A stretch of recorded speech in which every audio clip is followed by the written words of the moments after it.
Қайырлы күн баршаңызға. Бүгін сіздермен дәл осындай нағыз түріктің бөрегін жасайтын боламыз. Дәл осылай қытырлақ өте әдемі әрі оңай болып жасалынатын болады. Ал ендеше кеттік. Жылы су құямыз және де бір дана жұмыртқа, бір шай қасық тұз, барлығын жақсылап араластырып аламыз. Үстінен ұнымызды салып, қамыр илейтін боламыз.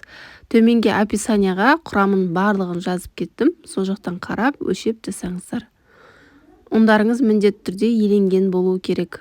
Қамырымызды дәл осы жақсылап илеп аламыз. Қамыр тым қатты немесе тым жұмсақ емес, орташа қамыр болып шығады. Осы қамырды илеп болдық. Енді 15-20 минутқа тындырып қойып қоятын боламыз. Оған дейін табамызға кішкене май құямыз. Енді табамызға тартылған етімізді, яғни фаршты салып, жақсылап қып-қызыл етіп қорып алатын боламыз. Біздің ең бастысы осы тартылған етіміз жақсылап қуырылып алу керек. Қып-қызыл етіп барлық жерін жақсылап қуырып алыңыздар. Міне дәл осылай видеодағыдай.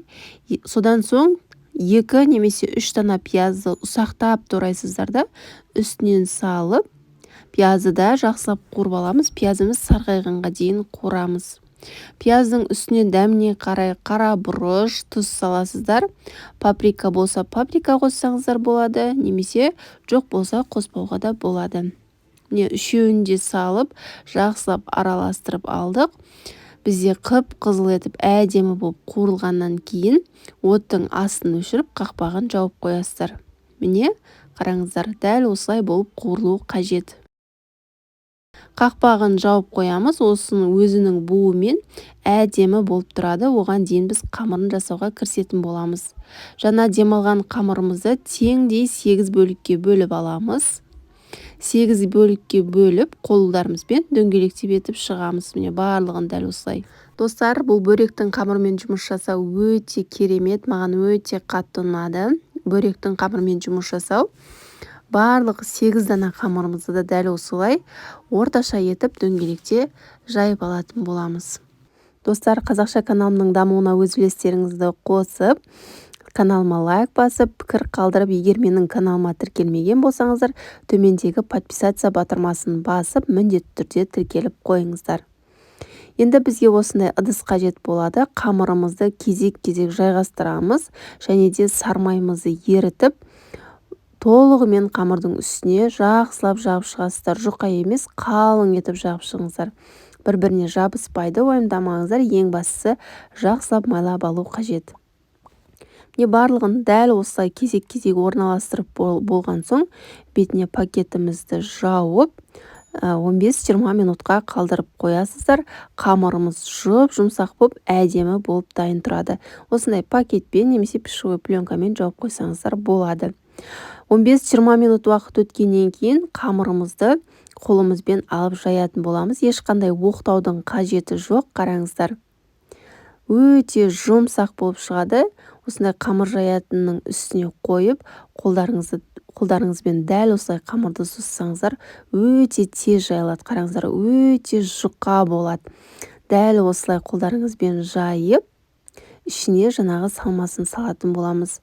Әр қамырдың ішіне 2,5 ас қасықтан осылай салмасын салып, ең шетіне орналастырасыздар. Дәл осылай видеодағыдай рулет тәріздес етіп орап шығасыздар. Бұл бөректің жасалу жолы қиын көрінгенмен, бірақ қарай байқасаңыздар, қамырмен жұмыс жасау өте оңай. Сіздер міндетті түрде жасап көріңіздер.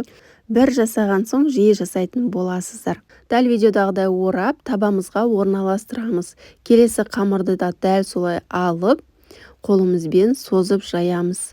Көп уақытыңызды алмайды, әрі өте дәмді, қамыры өте керемет болып шығады. Дәл осылай қамырымызды созып, 2 ас қасық, 2,5 ас қасықтан салып, орап, орналастырамыз. Бізде дәл осындай 2 бөрек дайын болады. Әр бөректі осы 4 қамырдан орап шығасыздар.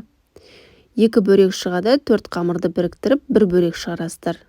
Міне дәл осылай видеодағыдай барлығын орналастырып аламыз да, бетіне жұмыртқаны жақсылап жағып шығыңыздар. Пештеріңізді алдын ала 200 градусқа қыздырып қойсаңыздар болады. Әсемдік үшін қара немесе сары күнжетті пайдалануға болады. Мен екеуін де араластырып қолдандым. Енді духовкаға жіберетін боламыз. Қараңыздар, өте әдемі болып шығады және де өте тез дайын болады. Бізде дәл осы рецепт бойынша 2 дана бөрек шығады. Өте дәмді әрі дәл осылай видеодағыдай қытырлақ болып шығады. Сіздің отбасыңызға ұнайтынына сенімдімін. Дәл осы рецепті жасап, төменге өз пікірлеріңізді қалдырып кетулеріңізді сұраймын. Назарларыңызға үлкен рахмет. Сіздермен болған ләззат.